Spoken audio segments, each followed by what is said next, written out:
Well, I suppose it was probably between 6 and 6:30 p.m. on a Thursday night. I know it was a Thursday night. In mid to late March, several years ago, about 20-some years ago, I was at home alone at the parsonage. There were no children in our lives yet. Elizabeth was off working somewhere late. I'd eaten my dinner. I'd settled into the recliner. Anyone settle into the recliner after dinner? Some probably do. And the TV was on. And what was on? The NCAA basketball tournament. There I was. And who was playing? The Duke Blue Devils, of course. I don't even know who they were playing, but they were playing. And I was just there, and I was settled in for a nice, quiet evening of NCAA basketball tournament action, and out of the blue, the doorbell rings. You ever had that happen? The doorbell rings. And so I get up, and I go to the door, and I look out that little peephole, and lo and behold, there's a guy standing on the front steps there of the parsonage. He's standing there. He looks like he's in his early 40s. He's dressed in his blue jeans. He's got a sports shirt on and a light jacket. He's got a backpack, and he's carrying a Bible. And I thought, this doesn't need to happen tonight. The Blue Devils are playing, okay? But I opened the door anyway with a certain amount of caution. After all, this was the parsonage. And the parsonage in that church sat one block off of the highway. It was one block off of the highway, and so I knew he was probably a hitchhiker or someone just passing through town that needed a meal or gasoline or a place to stay. You know, when you serve a church that's right next door, the parsonage is right next door to the church, and you're just a block off the highway, I mean, you see a lot of folks that come by that are hitchhikers and passing through town. And so I was there ready to greet him. The other option that went through my head is since he was carrying a Bible, because most hitchhikers didn't carry their Bible, by the way, in those days, and maybe he was an evangelist coming to save me, and that was a hope too. And probably heard I was watching basketball on TV and needed that. But anyway, he greeted me with these words. He said, hello, you're the pastor at the Methodist church next door, aren't you? He said, I saw your name on the sign over there. I said, oh, yes, that's me. What can I do for you this evening? Do you need me to give you some food or some gasoline or a place to stay tonight? What can I do for you? He said, no, I don't need you to give me anything. That was an unusual response right there. I don't need you to give me anything. I was just passing through town, and I usually visit Dr. Rogers over there at the Baptist church when I come through town, and he's out of town right now. So I thought I would visit with you instead. I just wanted to say, you're doing a good job. Now, that was sort of annoying to me at the time. I remember being sort of hit off guard by that statement. His smile and his failure to get right to the point was also becoming bothersome. I wasn't going to stand here all night and hear his long story. I hoped that he just wanted me to give him some dinner, maybe some gasoline, maybe a motel room, something I could take care of so I could get back to that basketball game that was going on after all. Well, I told him thank you, and then I asked him, I said, well, what are you doing in town? What brings you to this town this evening? And he responded, well, I was just passing through. He said, every summer I head north. I walk north in the summer where it's cooler, and I decided to stop over here and check on things. Now, if you've ever been in a small town in Oklahoma, you know that people don't just drop by to check on things. Sometimes they drop by to check on their elderly parents, or they check on the farm, the family farm or something like that, but they don't just come by to check on things, okay? So I asked, so do you need a place to stay tonight or something? He said, I might do that. I might take a place to stay, and a good meal too would be good. I thought, okay, now we're getting somewhere. So I offered him and said, if you'll go over to the police station, because that was the protocol, and one block down the street, and I'll arrange for the Ministerial Alliance to provide you a meal and a night's lodging. And I knew he knew the protocol because Dr. Rogers had done the same thing. His response, though, was surprising. He said, well, I could never accept that without doing something to earn it for the church. He said, this is what I'll do. I'll get up really early in the morning, and I'll clean the grass out of all the cracks in the sidewalk around the church, if you'll give me just a meal. He said, and if you could loan me a blanket, he said, I'll just sleep right over there beside the church building, if that's okay, sort of out of the wind. And in the morning, I'd like to visit with you for about an hour, if you have time, about our church. I remember those words. I want to visit with you about our church. Our church. Well, by this time, I was ready to get back to the television, and I was thoroughly confused by this individual who had yet to fully identify himself, but yet really wouldn't take anything for free. He wanted to do something to earn that, and that was unusual. So I said, okay, this is what I'll do. I said, there's a local restaurant here in town, and I'll arrange to pay for your dinner and your breakfast because I wanted to do one better than Dr. Rogers did. But I can't have you sleeping outside the building. You can't do that. I said, why don't you at least sleep in the foyer of the church, okay? I can let you in there. And he responded, no. He said, I accept your hospitality about the meals and the offer for 2 meals for my labor. That's a good deal. He said, however, I will not sleep inside the church. I won't want to be uncomfortably imposing upon the congregation. Well, we negotiated a little while longer, and finally he agreed that if he wouldn't sleep in the foyer of the church and I couldn't let him sleep outside, he'd at least sleep in the old church van across the street where he'd be out of the elements. And so he was still going to insist on meeting with me the next morning. And so what we did at that point is I gave him a blanket from the house, an old blanket, and we went over and opened the van so he'd have a place to stay. And I walked him over to the restaurant there in town, which was only a block away, because everything in that town was a block away, by the way. And I figured I would never see him again. I figured he'd get his dinner, he'd go sleep in the van, he'd get up in the morning, eat his breakfast, and go down the road, and that would be the end of the story. Well, the next morning, the phone rang at 7 o'clock. I was doing my devotional time. The phone rings, and out of the blue, I hear my secretary. My secretary is in a panicked voice. She said, a strange man has been sleeping in the church van, and he's come over to the church, and he wants to shave now and brush his teeth, and he says he's cleaned all the sidewalks out already. She went on to say, he wants to meet with you now, and you better get over here, or I'm leaving, and that's the end of the story. So that was the end of my devotional time, obviously. I put my shoes on and I headed right next door, and I arrived at the church in record time. And he brushed his teeth and shaved, and then he came in and I invited him into my office and we began to visit. And after discussing the state of the church and him sharing about all his visits as he traveled up and down the highway of preachers and churches throughout the country, he said, I know you have a long day ahead of you. I want to do is to stop by and just tell you, face to face, how much I appreciate what you're doing here. I know it's not easy. And I said something to the fact, yes, it's more challenging every day. He says, yes, I know. This isn't the easiest place to serve, but the church looks good and you've done a good job. And he said something, he said, do you read the Bible? And I nodded yes. And then he inquired further, do you enjoy the Bible? And I said, oh yes, I like the Bible. Yes, I enjoy the Bible. And then he said this, thank you. Thank you. And after he said thank you, he got up and he put his hand on my shoulder. He says, I know you're busy and I don't want to keep you. I just want to drop by and say thanks. And then he turned and he walked out my office door, smiling. He smiled at my secretary. And she had one of those fake smiles on her face. You've seen them. And as soon as I came out the door, she had a frown on her face by that point.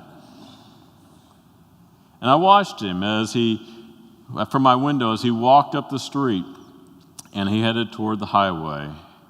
He waved once and then he was out of sight. I walked back out to my secretary's office because I knew there was going to be a point of discussion. And all I said was this: "You'll never guess who I think that was."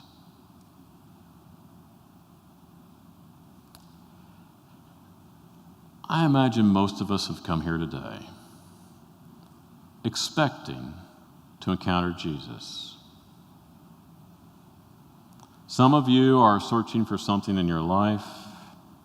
Some of you are searching to find out if it's what makes it all worth living. And some of you are searching for direction. Today's story, though, from the Gospel of John says that's not the way we encounter Jesus.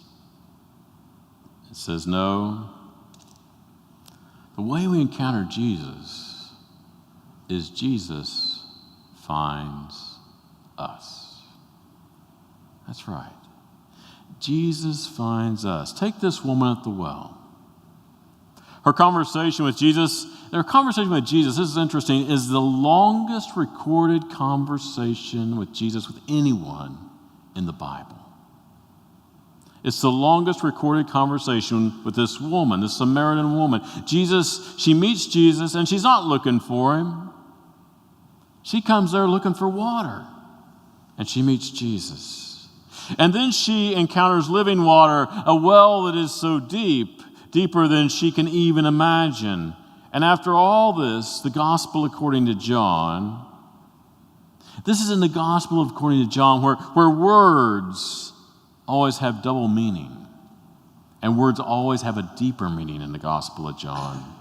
Where Jesus is confusing and sometimes mysterious and very large. And the story begins with Jesus simply asking the woman, "Give me a drink. Give me a drink." And now that may come to you as a surprise, because many of us see God as self-sufficient, see God as independent. As God is not needing anything, why would he need a drink?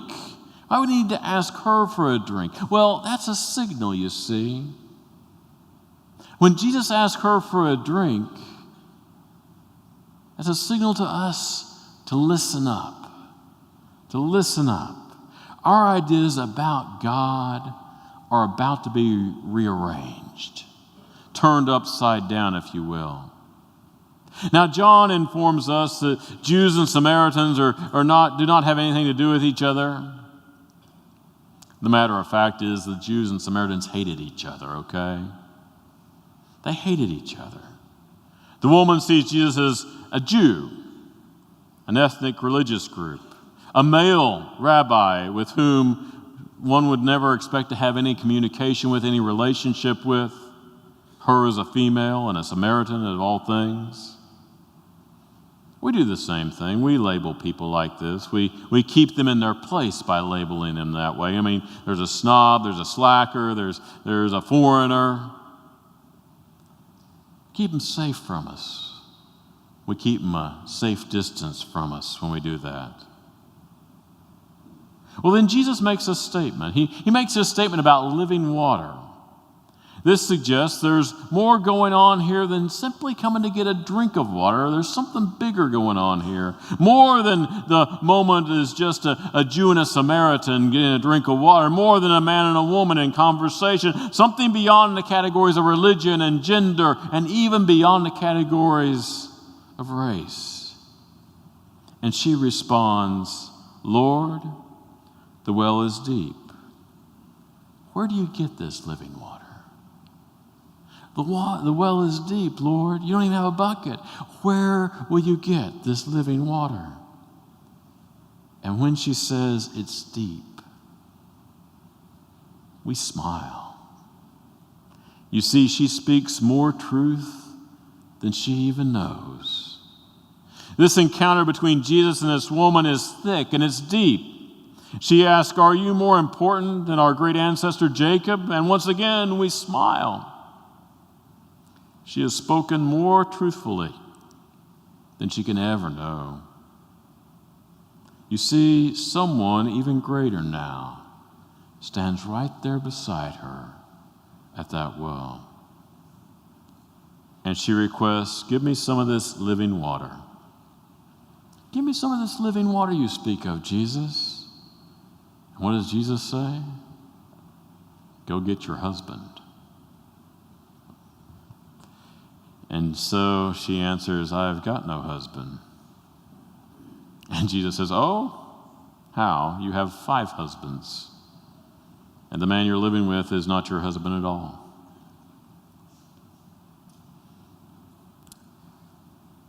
And then she says, you're some kind of prophet, aren't you? You're some kind of prophet. How do you know all this? You're some kind of prophet. And then there is a debate about the real and false worship. And then the woman says, well, such deep subjects. When the Messiah gets here, he'll explain all this deep stuff to us. And then Jesus drops the mic. He says these words, I am he. The conversation explodes into an epiphany. Epiphany, she knows the veil's been lifted. I am he who speaks to you now. And then she runs to tell her friends and she says, come and see a man. He can't be the Messiah. Can he?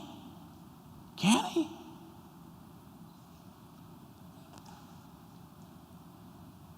I'm fairly confident at some points in your life, you may have been where this woman has been. You may have been where this woman is. How many times on your way to draw water, how many times in the grocery store checkout line or at the office or at school or wherever you have been, on some ordinary work day, the veil has lifted. And you have been met. It's happened. And it will happen again and again. The Samaritan woman can tell us that it's disorientating, it's dislodging, it's confusing, and yet it's wonderful. And all this double talk in this story. Words we think we know, and then we find out we really don't even know what those words mean.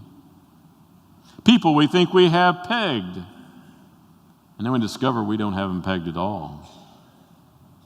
This was all meant to warn us. It was meant to warn us to expect the unexpected when we encounter Jesus. To be on guard when you go to draw water. The well may be deeper. It may be far deeper than you know or anticipate. You may be encountered, and you may have a divine encounter. To know him is not to know him. And to not know him is to risk being encountered. When you get your world all tied down, when you get your world all fixed, when you get everything in a pigeonhole where it belongs, Jesus comes along and he intrudes and shakes it up. Then you stumble back to your office and you mumble these words. He can't be the Messiah, can he? He can't be the Messiah, can he? In conclusion, I would say this. There are 2 ways of knowing things in life. One way is when you finish a math problem and you actually get it right. Anyone done that lately? You finish a math problem, you actually get it right. What do you say? I got it. I got it. And you jump up and down and scream. Well, maybe not do that, but anyway. But it's the way of knowing, I got it. The other way is when you go to a movie. When you go to a movie and it gets a hold of you. It gets a hold of you and it moves you in an unexpected way so deeply. And you emerge from that movie changed by your experience that you had. You don't jump up and down and say, I got it, do you? No, you say, it got me. It got me. That is what happens when Jesus encounters us at the most ordinary times and causes the most awe-inspiring encounters in our lives. And my hope and prayer for each of us as we walk through this journey of Lent is that Jesus will get each and every one of us. In the name of the Father, and the Son, and the Holy Spirit. Amen.